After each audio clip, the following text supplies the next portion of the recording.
Hey everyone, welcome back to the George Poulos podcast. We're still doing it.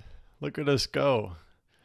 So I graduated meditation teacher training in December and it is now February and we're still here. We're still out here in the sun expressing ourselves, pushing through all that discomfort, meditating every day, to continue working on all the fears and the limitations and the blocks and looking at all of those things square in the face, because when you look at them, they start to disappear.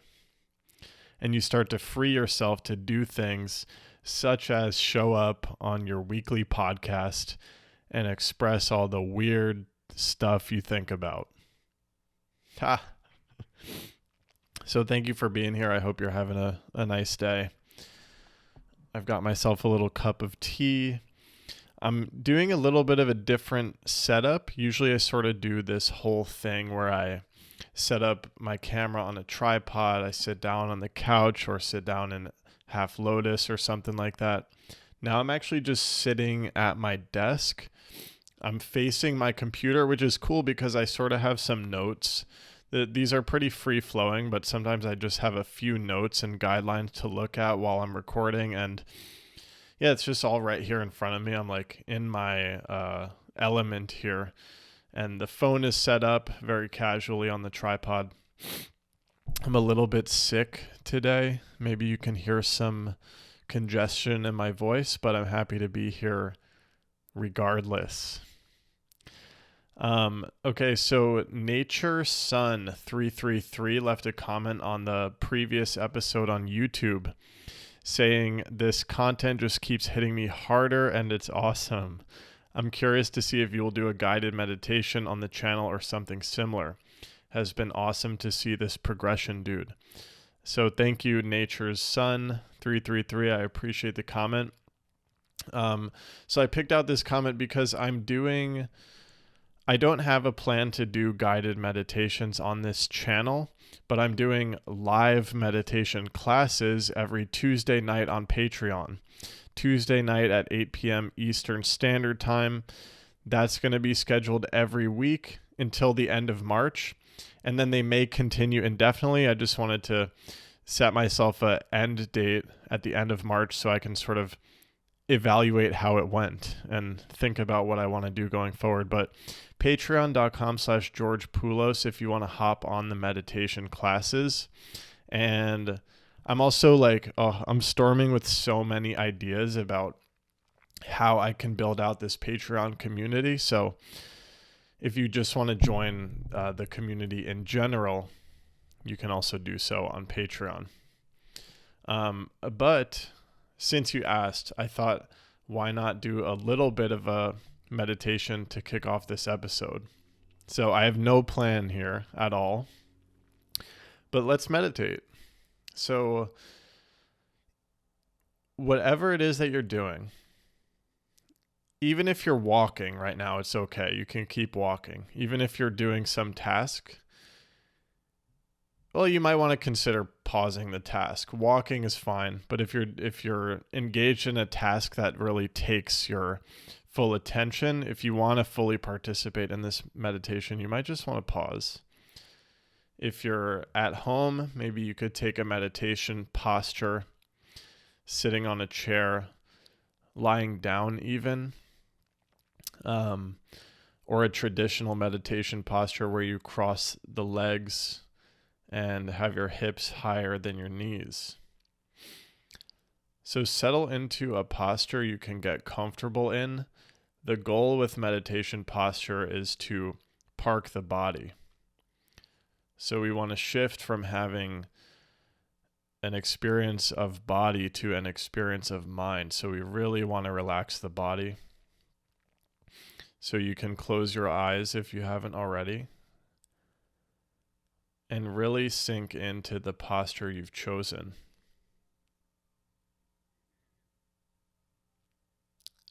Let each breath you take sink you in deeper to the relaxation.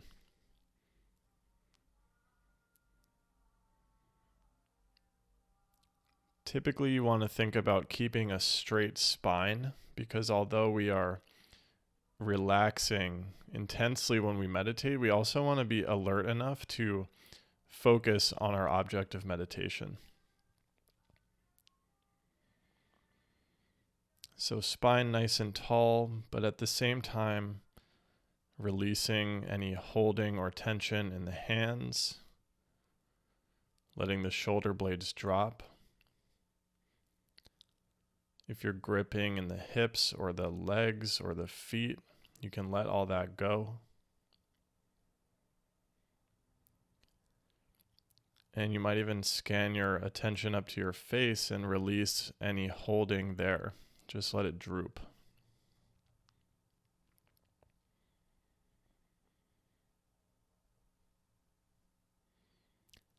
That's nice, right? Isn't it amazing how we can hold so much tension in the face without even realizing it? And then you let it go and it's like, wow.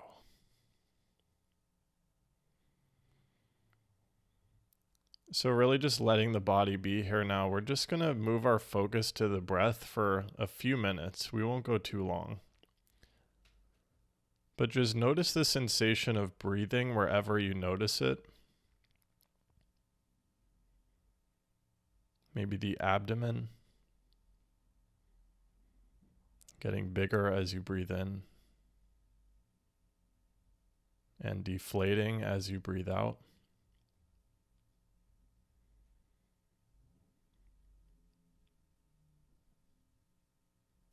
Maybe you notice the chest expanding and contracting.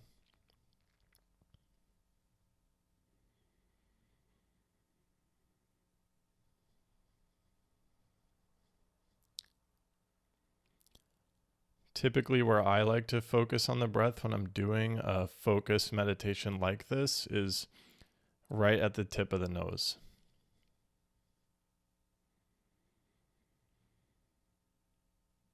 I try to focus my attention right at the tip of the nose like a spotlight. Feeling the breath coming into the nostrils and out.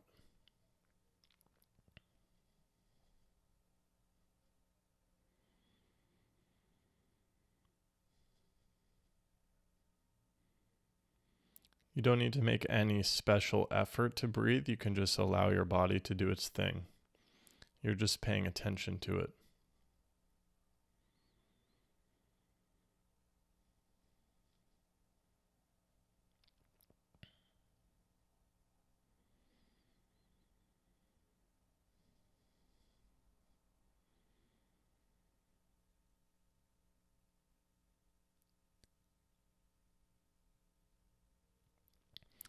Check in and see where your mind is. Are you still on the breath? If your mind has wandered from the breath, maybe you're thinking about your to-dos, something weird you said yesterday, something you're stressed about. That's perfectly okay. That's what the mind does, and that's why we meditate with that's why we do this kind of practice. When you notice that distraction, celebrate, because that's a mini awakening. You've noticed that you're not doing the thing you set out to do. Once you celebrate and give yourself a mental pat on the back, just return your focus gently to the breath at the tip of the nose.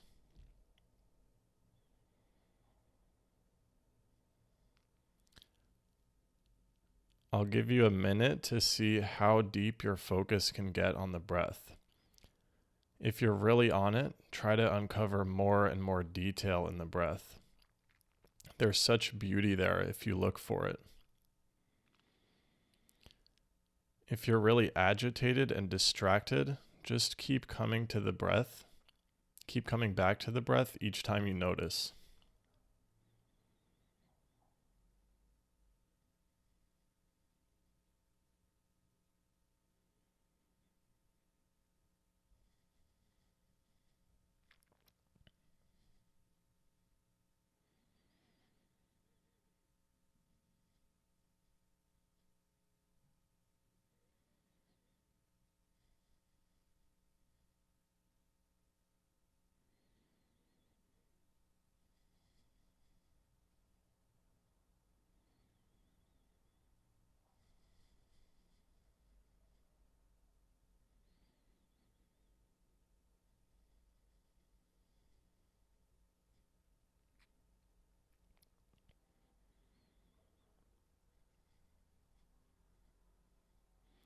So just check in now that we're winding out this meditation. Did your mind wander? Did you stay on the breath? How was that for you? You can begin to move your body and wiggle your fingers and open your eyes at your own pace as I slowly get into the episode itself here. Thanks for doing that. I know you signed up for a podcast, not a guided meditation, but I appreciate the comment, and I thought I'm in this place of fearlessness. It's not fearlessness. There's still fear, but I'm in a place of being like, oh, there's fear. I don't have to listen to it. Such that if I feel called to do a meditation on my podcast, I can. So why do we do a practice like that? And y'all, that meditation, just trying to build a single pointed focus on the breath changed my entire life. So here's how I see it. That muscle that you train to stay on the breath, and each time you catch a distraction and come back, it's like doing a repetition. It's like doing a bicep curl. You know what I mean? That's when you're training the muscle. It's the same muscle in your mind that when you're going about your day keeps you on love, keeps you on task, keeps you on the direction you want to go in. Because we have these minds. Maybe you can see the poster behind me. We have these minds where if we're not practiced in meditation, there's this elephant just dragging us all around. There's a way in which we want to live. It's loving, it's expansive, it's creative, it's beautiful. But that elephant mind will come in with fears and reasons why we need to do something else, and anger and frustration, all these things. The practice of pulling back to the breath over and over and over again, it's the same exact muscle that gets you to remain in the loving state of consciousness that you want to be in. For example, I'm doing this 30-day authenticity challenge on Instagram, where I'm challenging myself to show up raw and authentic, show up as myself every day on social media for 30 days in a row, where I'm getting rid of all of the rules. Like, I don't have to post skateboarding anymore. I don't have to post stuff that brands are going to like. I don't have to worry about losing followers.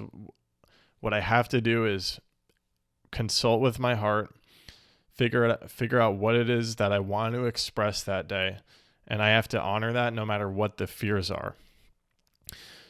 Right? Every single day of this challenge, I start to freak out. I start to panic about all of these different narratives. What are people going to think? Am I going to lose followers? I get triggered when it doesn't get a lot of views and likes. That's all the mind distracting me from my object, which is learning how to express myself freely and authentically. So it's miraculous, right? And you'll experience this if you practice it enough. You can't really, with words, explain why training yourself to focus on the breath helps you be the person that you want to be in your day-to-day life. But it starts to happen. Okay, so that's why I meditate every day. Often doing a meditation just like that. I'll set a 10-minute timer, and my whole effort is to focus on my breath, and if I get distracted, return to the breath. It's an effort to build single pointed concentration on my meditation object. I do other sorts of meditations, really powerful ones that I will be sharing on my Patreon class on Tuesday nights.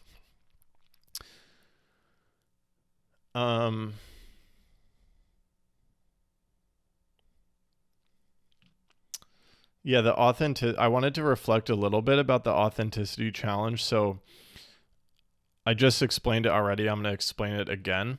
it's 30 days of posting whatever I want on Instagram. Because for my whole life, I've been crippled with like perfectionism when it comes to expressing myself online.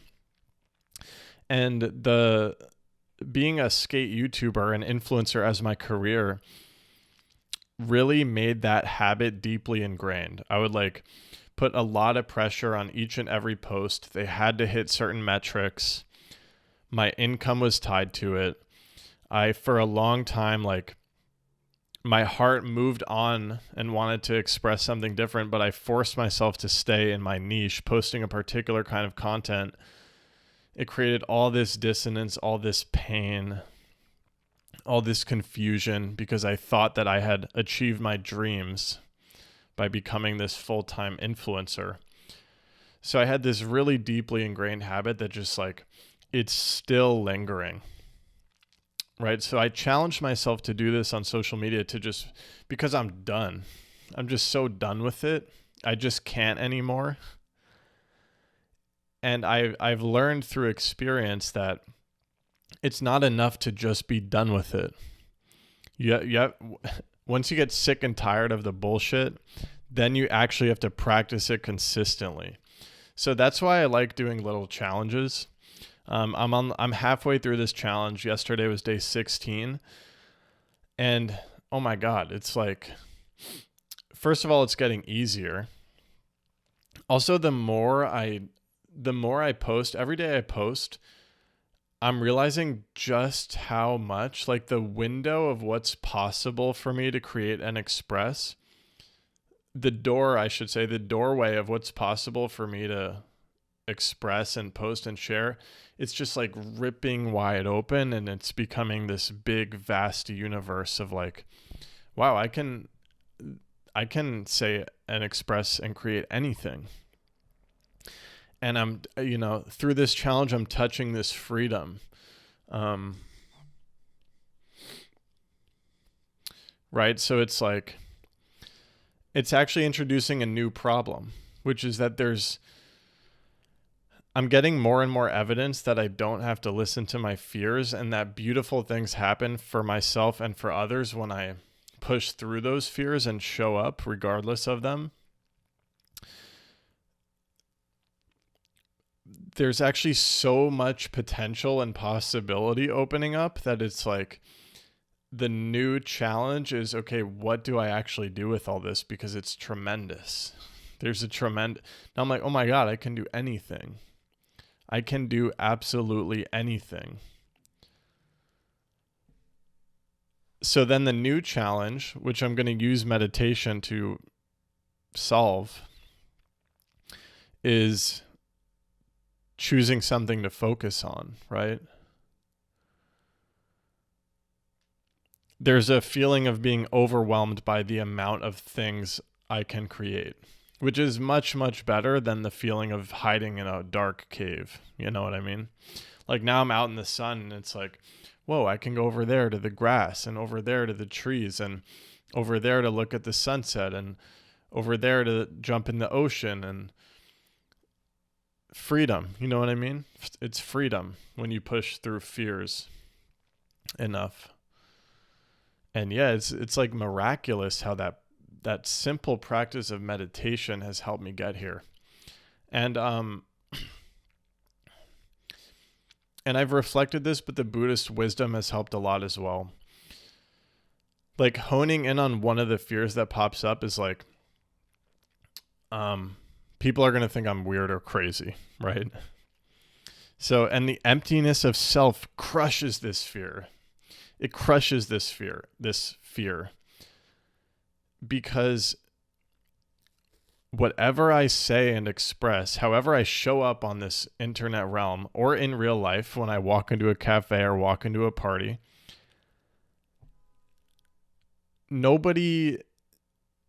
it's not possible for anybody to know who I am. They're looking at me through their own lens of perception. They're projecting the version of me that they see based on their own karma.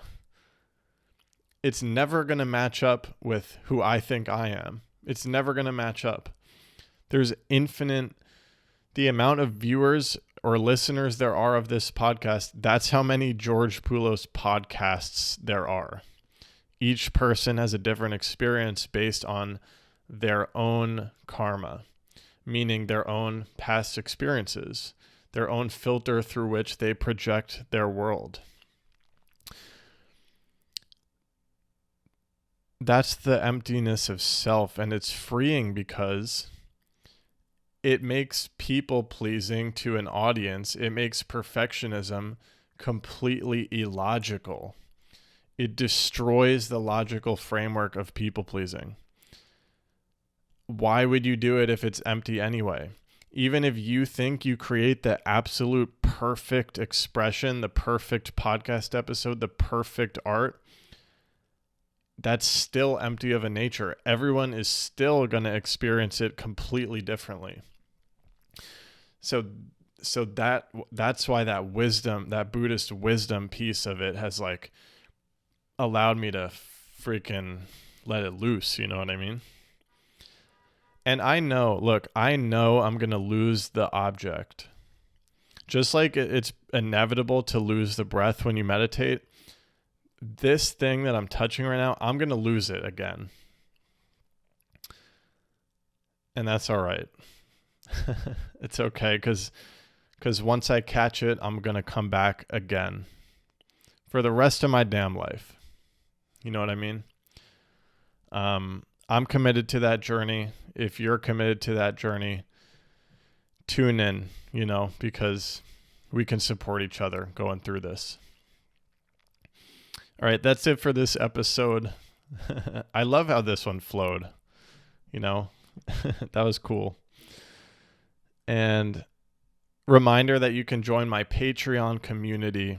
We're going to be meditating every Tuesday. The best part of the meditation class is talking afterwards.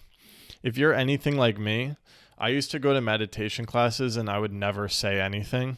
But after class, there's time and space to just hang out, reflect, say what's on your mind. If you have that fear, if you're like a shy person like I was,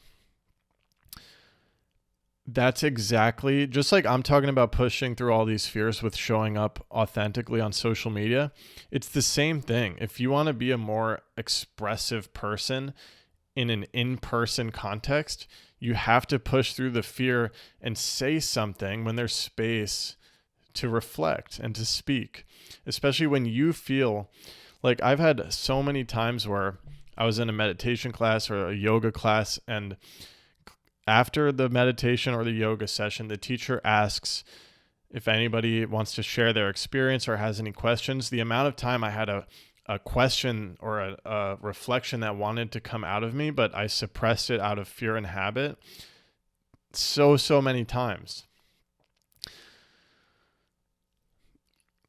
So the fear and discomfort you feel in that situation, when you push through that and you just open your mouth and start talking anyway, and when you're in a safe space and nobody's going to judge you and we all understand the emptiness of what's being shared, it's like, oof, that's a whirlpool for, that's a container for self-growth, where real self-growth and facing fears and limitations and actually practicing pushing through them can happen.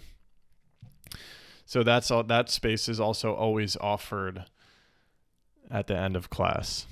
And yeah, we'll see. If anyone listening to this is on the Patreon and still listening, I want to know how I can support you. So let me know, is the meditation class perfect? Do you want more just chatting, just hanging out events? Do you want more creative support on your journey on social media and expression?